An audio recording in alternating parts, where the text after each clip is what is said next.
हाँ, अब अपन बात करेंगे एक पॉलिटिकल का एक और चैप्टर, छठा चैप्टर राजनीतिक दल। राजनीतिक दल, यहाँ से देखो सीधा सवाल आएगा सिंपल सा कि राजनीतिक दल कौन कौन से हैं। राजनीतिक दल कौन कौन से, राजनीतिक दल कौन सा है,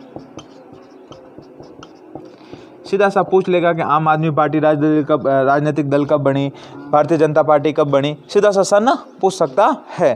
ठीक है ना, इनके बारे में आपको ध्यान रखना है। फिर आपके क्षेत्रीय दल किसे कहते हैं, क्या है क्षेत्रीय दल, एक क्षेत्र में हाँ मतलब किसी क्षेत्र विशेष से संबंधित होते हैं वो दल, वो क्या कहलाते हैं क्षेत्रीय दल। फिर आपके तीसरा सवाल बनता है कि दल बदल से आप क्या समझते हैं, किसे, दल बदल, हाँ दल बदल।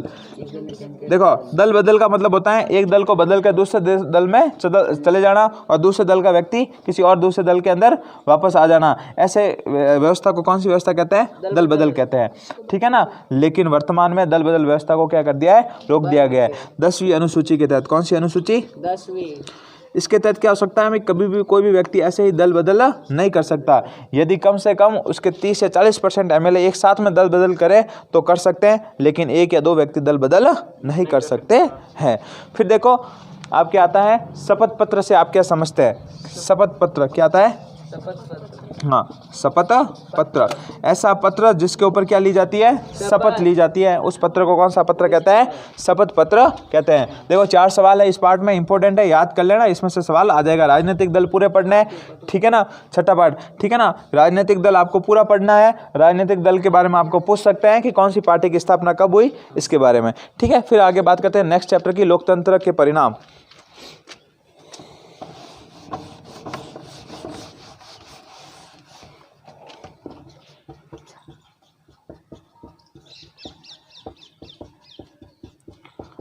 ठीक है, चैप्टर नंबर 7 कौन सा है, 7वां, लोकतंत्र के क्या क्या परिणाम हो सकते हैं। फिर लोकतंत्र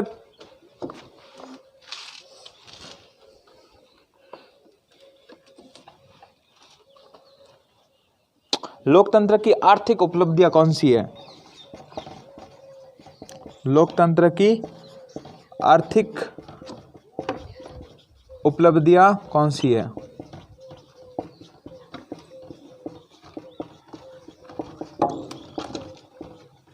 कि लोकतंत्र की ऐसी कौन कौन सी उपलब्धियां हैं उनके बारे में बताना है। ठीक है ना, कि लोकतंत्र जनता के लिए है, जनता के द्वारा क्या किया जाता है, अच्छी प्रकार से शासन किया जाएगा, किसके द्वारा, सरकार के द्वारा, तो जनता को क्या मिलेगा, उससे फायदा होगा।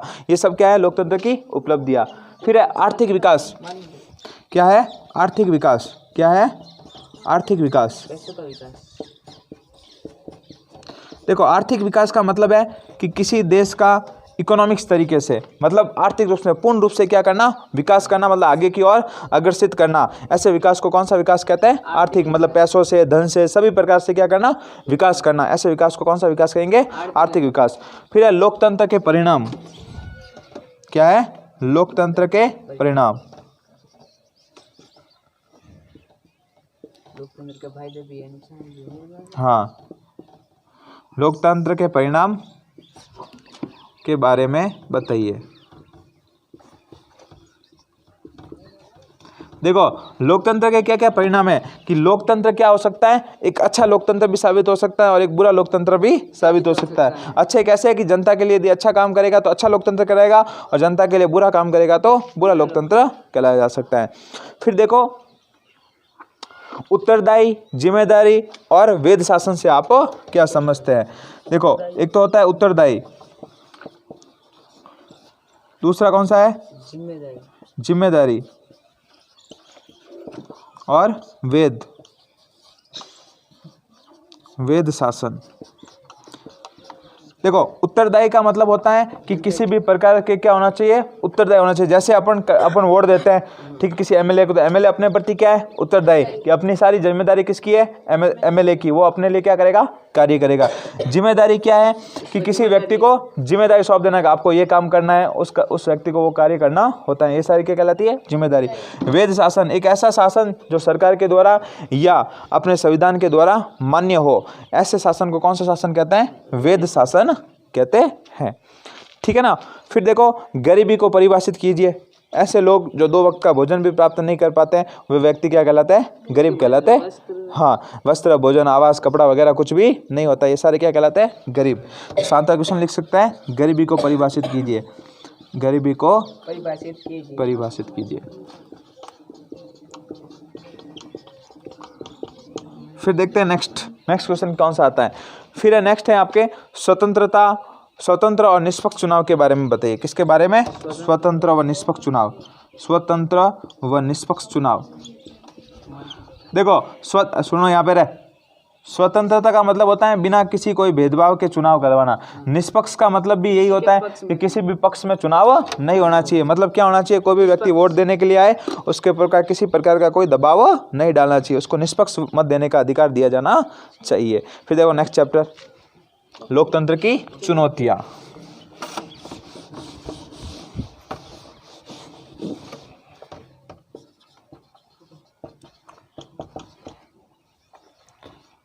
लोकतंत्र की चुनौतियाँ।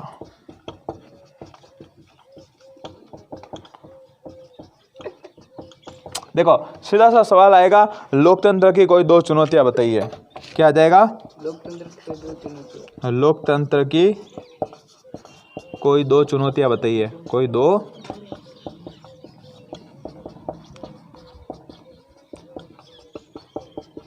देखो पहली चुनौती तो क्या हो सकती है कि लोकतंत्र यदि अच्छे तरीके से लोकतंत्र काम नहीं करेगा, जनता के साथ क्या हो सकता है? दुर्व्यवहार हो सकता है। लोकतंत्र कभी कभी किसी भी देश के लिए क्या हो सकता है? हानिकारक हो सकता है, क्योंकि कोई भी सरकारें क्या करेगी? अपने अधिकारों को या अपने पूर्ण रूप से कर्तव्यों को मनवाने के लिए लोगों को क्या कर सकती है? मजबूर कर सकती है। इसलिए लोकतंत्र कभी कभी नुकसानदायक भी हो सकता है। फिर लोकतंत्र को परिभाषित कीजिए। बताई हुई परिभाषा, जनता द्वारा जनता के लिए चुना गया प्रतिनिधि ही लोकतंत्र कहलाता है। लोकतंत्र की परिभाषा। फिर देखो एक सवाल और लास्ट देख लेते हैं अपन, राजनीतिक सुधार के बारे में बताइए। किसके बारे में? सरकार द्वारा किए गए सुधार। हाँ, राजनीतिक सुधार कि ऐसे सुधार जो किसके द्वारा किए जाते हैं? सरकार। हाँ, कि सरकार के द्वारा या राजनेता के द्वारा जो सुधार किए जाते हैं उसे कौन से सुधार कहते हैं? राजनीतिक सुधार कहते हैं। ओके, कंप्लीट होती है आपकी पॉलिटिकल की किताब। अच्छे से पढ़ना इन क्वेश्चन को, इनमें से आपके बोर्ड के अंदर सवाल आ जाएंगे।